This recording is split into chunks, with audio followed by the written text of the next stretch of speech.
Hi Anne, Heather Broadbent here. I wanted to go ahead and give you your response to the Mozart. It sounded absolutely beautiful and really beautiful. Technically everything is extremely sound. The intonation is exceptional. Your fingerings seem to work out for you fine. We're just going to talk a little bit about musicality and some bowings that I would change up a little bit to actually help out with musicality. So I have your video right here in front of me, and what I noticed at the beginning, we just need to have a bigger dynamic contrast between that piano and the forte. In the music, we have a piano at the beginning and then a forte at 4 bars later, restating the phrase, but forte instead of piano.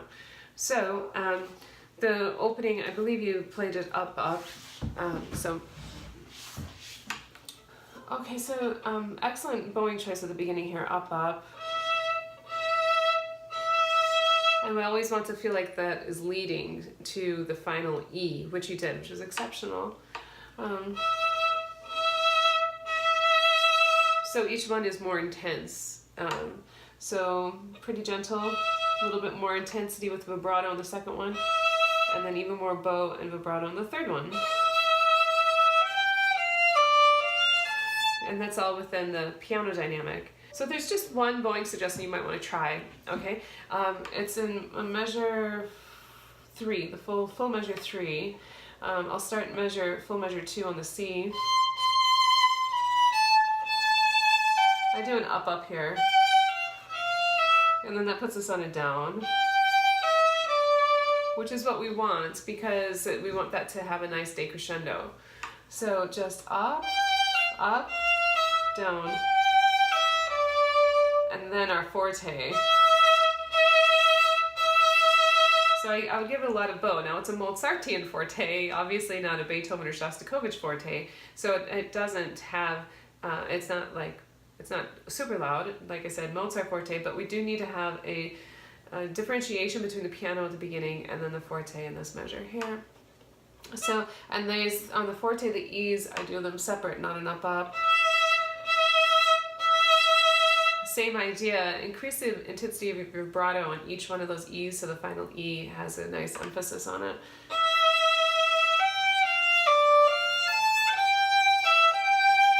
And then I do believe the rest was great and your fingering was fine there at the beginning. Okay, so as we're coming into the second section, or second repeated section here, you did a beautiful job with it. The phrasing was excellent. Now we've talked, I believe we've talked about this before. With Mozart, there's differing matters of opinion, differing opinions on whether or not to use vibrato.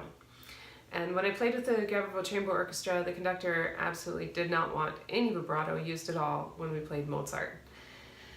And I personally have a different opinion. I think we should vibrate when we play Mozart. And so when I play Mozart, I vibrate and encourage my students who also play Mozart to vibrate. But if you are of the opinion of no vibrato in Mozart, then obviously, follow through with that.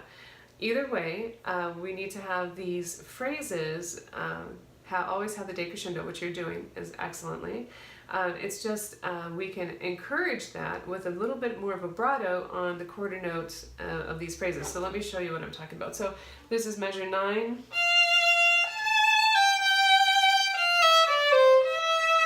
So nice vibrato here in the quarter with a fade out, decrescendo. So even if you didn't vibrate on this, to have more emphasis on the first and less on the second note. But if you add vibrato, it really does give it a little bit more intensity, okay? Again, we're still within that piano dynamic, and we have to stay piano because we're going to crescendo into this forte piano in measure 12. So I'll start measure 11.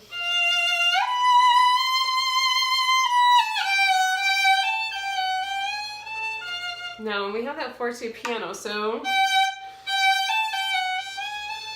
we have that moment where it is really forte and then it goes to a piano. So you want to just exaggerate that a little bit.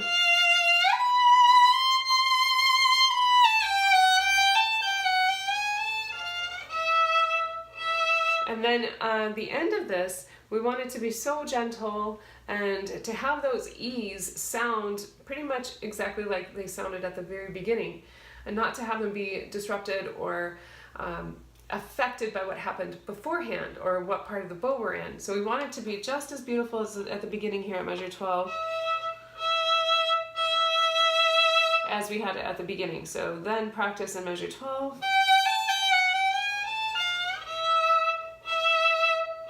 And we don't want these E's to feel like they don't have enough bow. We also don't want the F before the E to sound like it is dead. So it needs to just go nicely into that.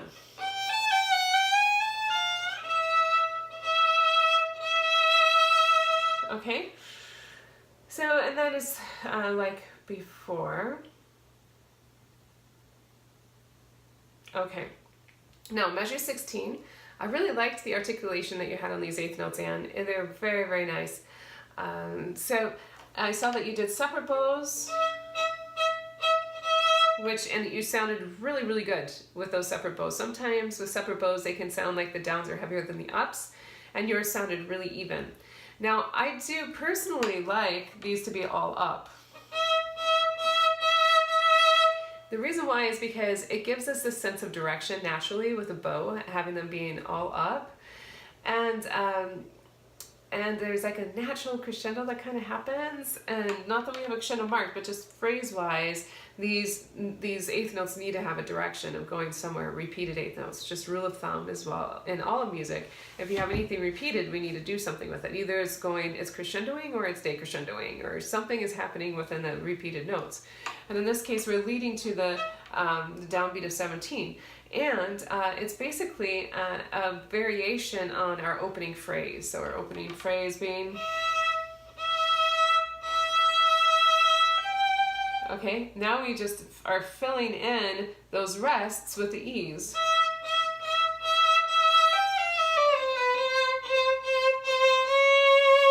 And I did the ups at 17 as well. So that's just something you might want to try. There's no fast right or wrong on how to bow it, but I prefer the up. So at 16 it would be down and then 3 ups. And then 17 all ups. And you could start 16 all up if you wanted to, starting the very first one up as well.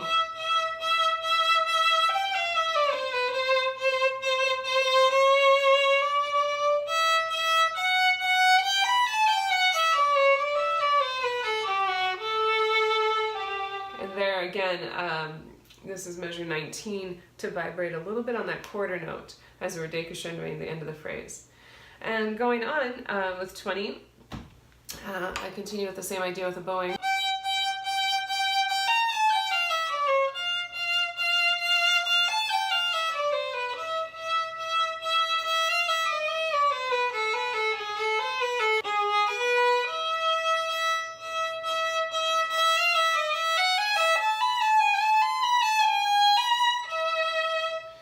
Okay, so 20, I continue with the same idea, all ups.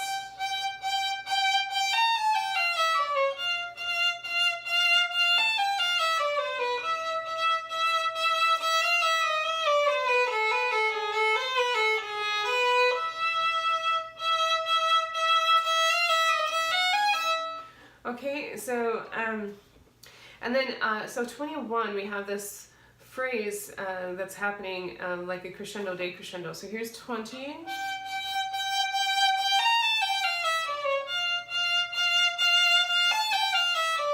So they're like little cascading waterfalls. So we're leading with a repeated note and then falling back with a decrescendo on those cascading waterfalls. And then in 24, I actually do these separate after the dotted quarter note.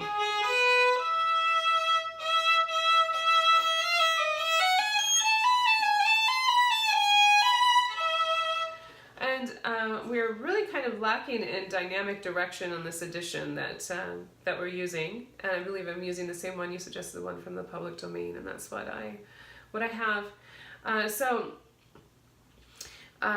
what I'm saying is here, there's no dynamic. We basically have a piano back at 16, but then there's nothing marked at all in this section. We don't have another dynamic marking until 34, where we have forte. And that's something to take into consideration. Yes, this might all be within a piano dynamic, but we'd have to give it some phrasing. We can't, be quite monotone. At the G sharp at the beginning of 24, all the way to the G sharp at the beginning of 26, there's a sense of direction that we're going to that G sharp in 26.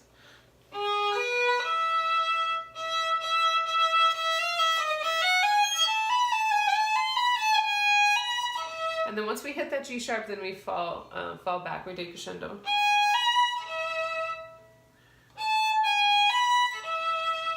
Okay, and then before A.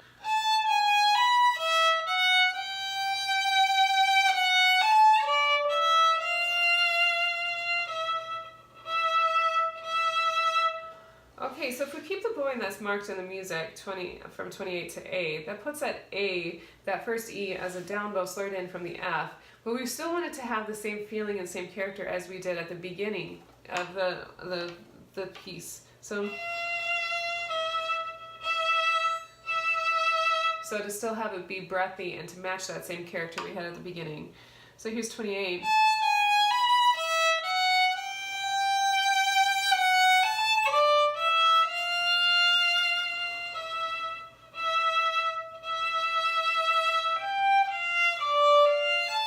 Okay, so as you saw, I did in 29 an up on the D and the E at the end of 29, so we had.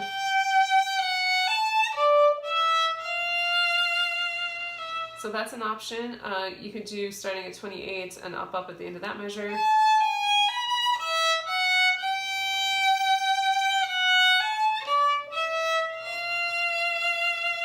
So that's an option. No matter what, it's nice to have this F on a down bow to that E. And it's really cool because we're actually overlapping the end of one phrase and the beginning of another. So this E has a double purpose at A, the first E. It has the purpose of ending a phrase, and at the same time it has a purpose of starting the next phrase. You can even experiment with having that F be on an up bow.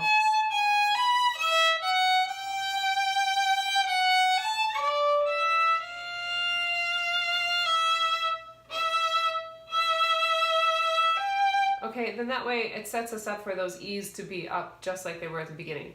So lots of different options you can do with these couple of measures on the bowing. Just figure out what feels right to you.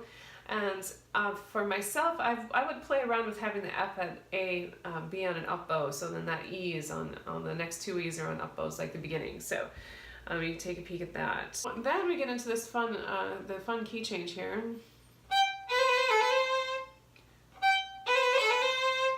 You did these absolutely beautiful. This whole section here was very nicely done. Then B, we're back like we were at the beginning. And the triple stops here at the end, you also did very nicely, and the character was exactly right. Kept them with the character of the forte, but without aggression. Yeah, so the triple stop 66, 67, they work out really nicely in second. Now here, this one, we want it to really feel like it's a question, how these triple stops are being presented.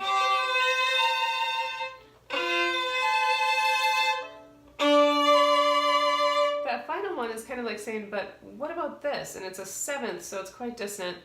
We go from a seventh, minor seventh to a major sixth, back to a minor seventh. And then here's our answer.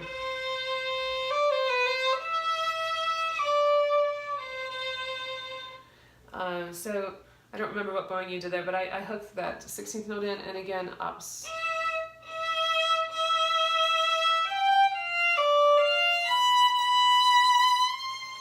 So really enjoy the dynamics, the phrasing, the contrast between the forte and the piano, and it will really come to life. It was a pleasure to watch you play, Anne, and I look forward to your next submission. Ciao.